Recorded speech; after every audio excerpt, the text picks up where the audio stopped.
If you never liked Superman from the Snyderverse, this video was made for you.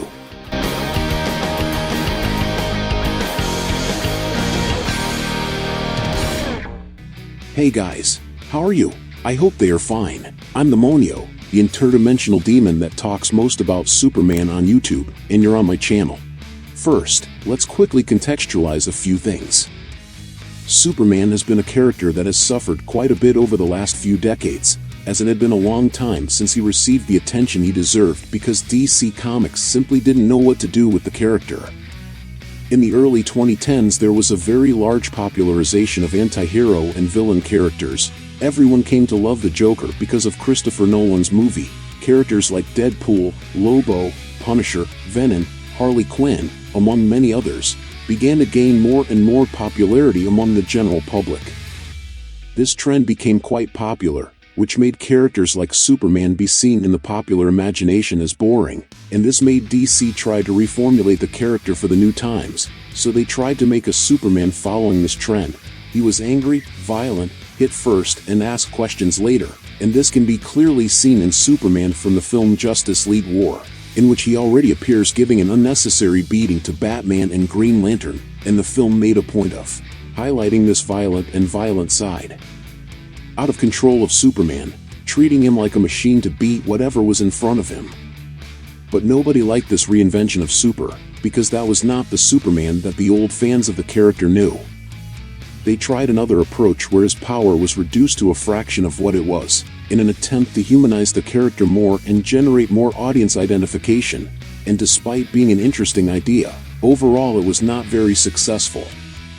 Then, in 2013, the game Injustice Gods Among Us appeared, which portrayed a universe in which Superman, who became evil after the Joker destroyed Gotham and killed Lois Lane, now rules the world in a dictatorial regime.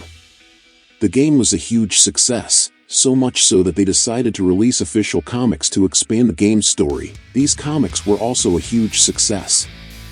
Injustice started a tendency of people in relation to Superman, mainly in relation to people who didn't like the character, that the cool Superman is the one in which he is evil, crazy, out of control, with his eyes on fire. But the Monio, how did DC handle it? Well, they cheered because finally Superman was working somehow, and they decided to bring that to the big screen. So within a few years we had Superman on the big screen breaking the enemy's neck, destroying the city in the fight, eyes on fire. And the influence of Injustice was so great that they did an entire scene, showing a despotic future where Superman is a dictator and is controlling the Earth. This was Zack Snyder's vision of Superman, and that reverberated for many years in people's imagination. A Superman very different from the classic and kind version of the hero, who represented hope. With the end of the Snyder era, James Gunn is ahead of what will be the new DC universe in theaters, so Warner already has a whole plan to redesign the characters, including Superman, who will have the first official film of this new universe, Superman Legacy, which will be made by James Gunn himself. And following this new proposal, we have an animated series that is already aligned with the proposal of the film and the character in general, My Adventures with Superman. A lot of people were anxious about this new animation, as it was the first Superman animated solo series since the 1996 animation, and that it would have a visual style that caught everyone's attention, as it was a style similar to what we see in anime, a very light to lively atmosphere and the characters revamped. My Adventures with Superman starts very unpretentiously, working very well as a fun adventure with charismatic characters, where you have the enemy of the week, and in each episode Clark discovers more about himself, and unlocks new powers. But the measure as the story progresses, the characters' relationships deepen to the point that we follow their dilemmas and conflicts. The story is also much deeper, and on the way to having a greater outcome. Cadmus has already been present, Deathstroke has already appeared, Amanda Waller has participated, and the series still uses an interesting resource of making Superman have visions in his mind, whenever he touches something of alien origin, and these visions are quite mysterious and gradually make sense as the plot progresses.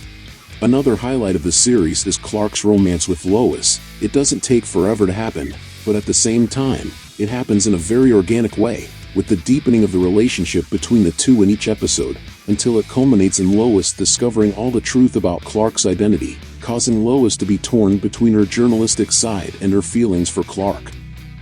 There is even an episode that presents the concept of the multiverse and brings many implications and important questions for Lois, being quite fun and bringing more developments to the story. But the main change that is making everyone love the series is Clark himself, who returns to being the charismatic and hopeful Clark who overflows with good intentions and is concerned with helping people, the very essence that makes the character represent hope and the kindness we haven't seen in a long time, is rescued by the series in a very fun and intelligent way.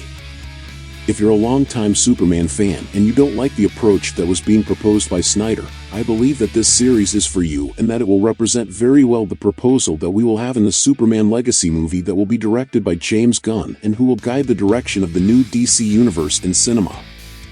But what about you? Have you watched the series?